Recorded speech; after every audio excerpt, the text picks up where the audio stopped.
আজকে রাজনীতিতে একটা অন্যরকম ঘটনা। সোহেল তাজ, মরহুম প্রয়াত নেতা, স্বাধীন বাংলাদেশের অস্থায়ী প্রধানমন্ত্রী তাজউদ্দিন আহমেদের পুত্র।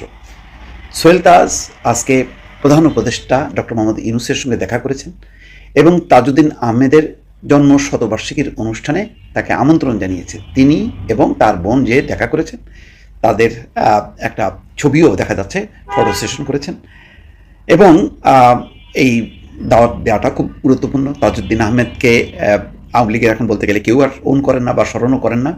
সেখানে ডক্টর মোহাম্মদ ইউনূসকে দাওয়াত দিয়েছেন জন্মশতবার্ষিকীর অনুষ্ঠানে।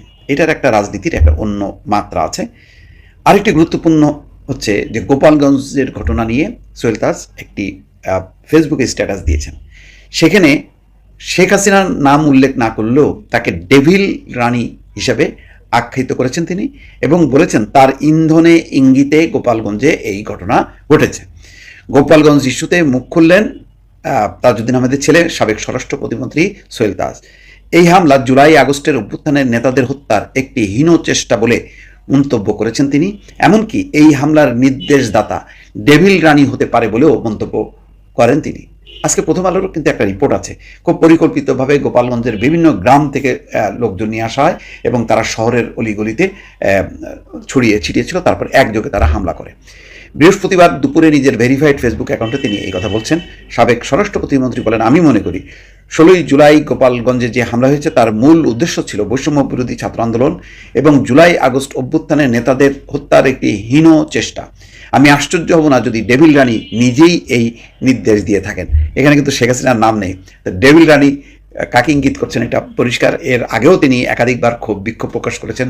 বাংলাদেশের যেই আজকের অপশাসন, দুঃশাসন, টাকা পাচার, এই সব ব্যর্থতা, অর্থাৎ আওয়ামী লীগ শাসনের ব্যর্থতার জন্য তিনি শেখ হাসিনাকে ইঙ্গিত করে একাধিক পোস্ট দিয়েছেন। আজকেও কিন্তু তিনি সেই পোস্ট দিলেন। সমালোচনা করে তিনি আরও বলেন, আত্ম উপলব্ধি, আত্মসমালোচনা এবং অনুশোচনা দূরে থাক। হত্যা, গুম, খুন, গণহত্যা, নির্যাতন, নিপীড়ন, গণতন্ত্র ধ্বংস করে, দুর্নীতি করে, লাখ লাখ কোটি টাকা বিদেশে পাচার করে, দেশটাকে শেষ করে ছাত্র জনতার ঝাঁটা পেটা খেয়ে পালিয়ে গিয়ে এখন দেশ ধ্বংসের ষড়যন্ত্র করছে। ইঙ্গিতটা পরিষ্কার।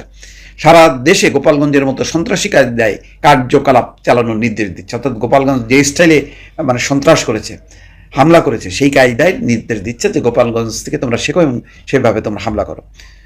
তো এটা পরিষ্কার যে সোহেল তাজ কিন্তু আগে থেকে একটা ভিন্ন একটা অবস্থান নিয়েছে। তার একটা যদি রাজনৈতিক অবস্থান নিশ্চিত হয় তাহলে কিন্তু আওয়ামী লীগের যে রিফাইন্ড আওয়ামী লীগ বলি আর যাই বলি না কেন, আওয়ামী লীগের জন্য এটা বিশাল একটা চ্যালেঞ্জ হবে যে এইরকম পরিস্থিতিতে সোহেল তাজ একটা ভিন্ন রাজনীতি নিয়ে সামনে এগোচ্ছেন। জানি না শেষ পর্যন্ত তিনি সেই রাজনীতির দুয়ার খুলবেন কিনা, তার নেতৃত্ব দেবেন কিনা, কিন্তু সোহেল তাজ এবং তার বোন শারমিন আহমেদ কিন্তু একাধিকভাবে লিখছে, বক্তব্য দিচ্ছে এবং আজকের তাজউদ্দিন পরিবারের যে মুক্তিযুদ্ধের অবদান সেটাকে অস্বীকার করার জন্য শেখ হাসিনাকে তারা অভিযুক্ত করছে এবং তারা মনে করে যে শেখ হাসিনার কারণেই তাজউদ্দিন আহমেদের যেই অবদান মুক্তিযুদ্ধে এবং স্বাধীনতার মানে যে লগ্নে দেশের যে নেতৃত্ব দেয়া বা পুরো জাতিকে নেতৃত্ব দেওয়ার ক্ষেত্রে তার পিতার অবদান মূল্যায়ন করা হয় না। এটা সত্য যে একেবারেই তাজউদ্দিনকে